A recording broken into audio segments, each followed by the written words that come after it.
तो राजनीति के बात चलत तो एक बात तो ध्यान आवत हुई आप सबके।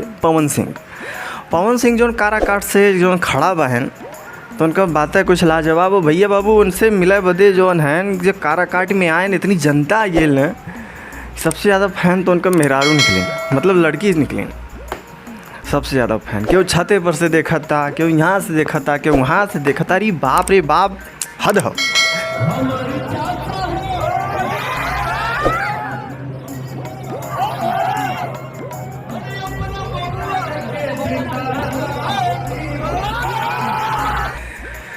तो भैया बाबू एक स्टार अगर जब नेता बना, पवन सिंह अपने जनता के बीच में कहन कि भैया बाबू हमके जितावत जा, हम बहुत अच्छा काम करब, आप सबके निराश न होए दे। और पवन सिंह खड़ा हैं काराकाट से, तो भैया बाबू उनके बदे हर आदमी सपोर्ट करता।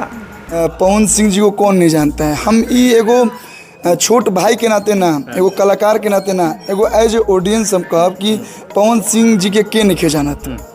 पूरा देश विदेश हर लोग जानता। यार कल्लू जी भी कहत हैं कि भैया हमारे भैया के जिताई दे है, हमारे भैया बहुत ही अच्छा काम करी हैं। मतलब कि हर तरह से पवन जी के समर्थन मिलत लगल बा। तो भैया बाबू आपका कमेंट में का राय रही, का विचार रही, वो आप बताई है। काहे कि समय के खेल बा, परिणाम आवे के बस देर बा, और परिणाम में के जीती अब वो है जान सकला। तो ऐसे ही हमारे चैनल के पे लगल रही और सब्सक्राइब कर दी, लाइक कर दी।